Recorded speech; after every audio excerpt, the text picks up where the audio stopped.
Hi guys, and welcome to my online bagpiping tuition course. I'd like to take this opportunity to thank you for taking the time out during this time of crisis to learn a new skill. We're all spending a lot more time at home, so what better way to spend it than to learn something new.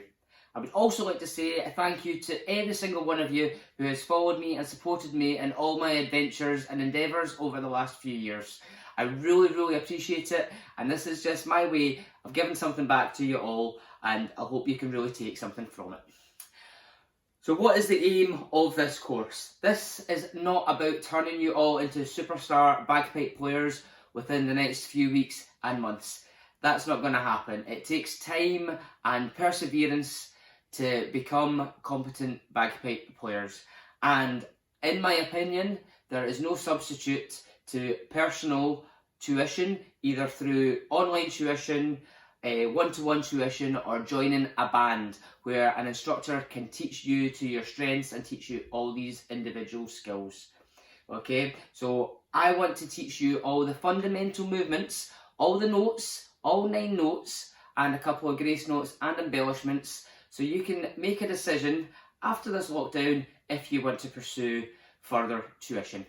So that could be with me. I will be running online courses in the future, but if there is a band nearby or local instructors, please look them up if you want to pursue the bagpipes. So that's enough about the start of this. Let's get stuck into it and let's see what we can do.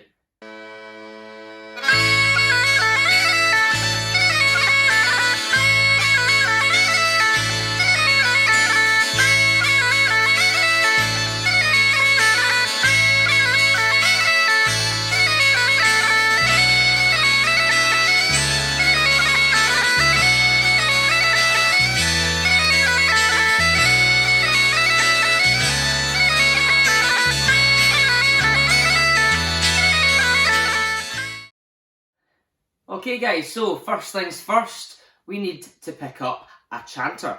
Now the chanter is the instrument that we all start on. We can forget about the Great Highland Bagpipe for now. First of all, we need to learn how to master this. Now if you have a chanter at home, that's fantastic. If you have the ability to order a chanter in these crazy times just now, you can go on Amazon, there's some good deals going on there. If you're going to be pursuing the bagpipes further after this course, after the distribution is back to normal, I do recommend looking up proper bagpipe making websites such as McCallum, Wallace Bagpipes, RJ Hardy. They will send out some good quality chanters that are going to last you for a long time. Now, I've had this chanter since I was 8 years old. It was given to me by an ex-pipe major in the army, and it's very personal to me, and your chanter is going to be with you all the time. This is what you're going to be learning all your tunes on, whether you're 9 years old or 90 years old, so it's very important to get yourself a good chanter. Now, for the purpose of this course, if you don't have a chanter and you can't get one ordered in the next few weeks, if you click on the link above, then I'm going to just show you a little thing that I came up with that you can learn the notes with us at the same time until such time you have a chanter. Now I want you all to pick up your chanter if you've not already done so and put one hand at the top and one hand at the bottom. I'm not giving you any more instruction than that. Now the reason I did this is because this is what my instructor told me to do all these years ago, and I picked it up and I put my right hand at the top and my left hand at the bottom. Now those of you that have seen images of pipers or videos of pipers through the years and are on the ball, you will notice that 95%, even more, of pipers have their left hand at the top and their right hand at the bottom. Okay, now if you have done that, if you have picked up with your left and put your right hand at the bottom, that's absolutely fantastic. That's the way we're going to learn. Now, I play the opposite way around normally, but for these lessons I'm going to be teaching you the normal way and having your left hand at the top and right hand at the bottom. Okay, so if we can change that around just now, and then we're going to get our fingers on the holes.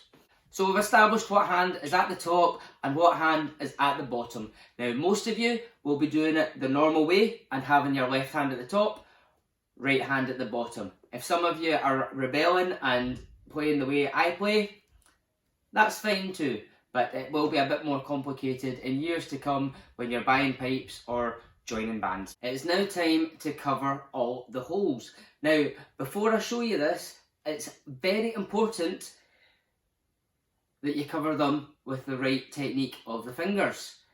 Natural tendency, especially those of you who maybe grew up playing the recorder when you were younger, would be to use your fingertips in covering all the holes. Doesn't look right, does it? What we want to be doing is we're wanting to use just around about the knuckle of the finger, keeping our fingers nice and flat. Okay, so we're going to be holding the chanter. We're going to take our left thumb and we're going to cover that back hole. Okay, this is the high A hole. We're then going to take our index finger and cover the first hole at the top of the front of the chanter. This is the high G. Then we're going to put our middle finger on the F hole, covering that over too. Then we're going to put our ring finger on the E hole. So this is the note that's going to give E. I want you to make sure that you can feel the whole circumference of the hole on each finger. You'll feel that pressure, it'll feel as if it's making a little bit of an indent into the finger. That means that those notes are covered. So here's a closer look at those fingers, guys. Got your left thumb on that back hole, the high A hole. Left index finger on that high G. Left middle finger on that F note, and your left ring finger on that E note, and making sure they're nice, good and firm. Now we're going to progress onto the bottom hand. So with the bottom hand, we're going to start with our pinky. So we're going to cover the low A hole with our pinky down. Then we're going to cover the B hole with our ring finger. Then I'm going to cover the C hole with our middle finger, and then the D hole with our index finger. Now, same as the top hand, I want you to be able to feel the whole circumference of that hole on your fingers. Now, what do we do with our thumb? Our back thumb is going to go between, well, roughly in line with the C hole. Okay, so roughly in line there with your middle finger, slightly above, and that's just going to rest there, and that's where you're going to be gripping the chanter. So let's take a closer look at that bottom hand.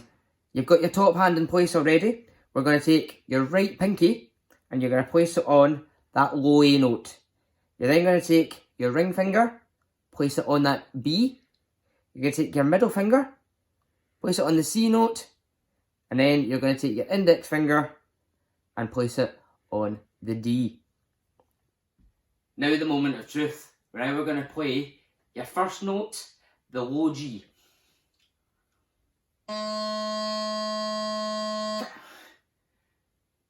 How did that sound, guys? Did it sound good? Did it sound like this? If it sounded like that, guys, you blew too hard. Did it sound like this? If it sounded like that, you're not blowing hard enough. Okay? It's about finding that middle ground of air pressure going through the reed to give that optimal note. Remembering to master that air pressure. So you're not going too hard and you're not going too soft. Nice steady pressure. Now you might have the right pressure, but does it sound like this?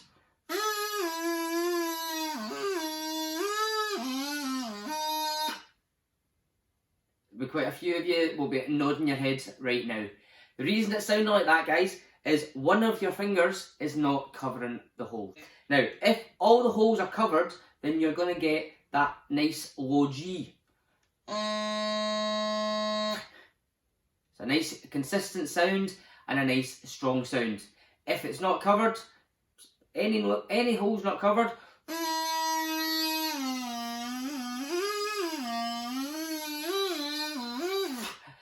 and it doesn't sound so good. Now this is going to be very frustrating for you guys, and I really want you to try and stick with it. So that's going to be it for the first lesson today, guys. Now, it doesn't sound like we've done a lot learning how to cover the holes and making that low G sound, but believe me, it can take a little bit of time to fully perfect it.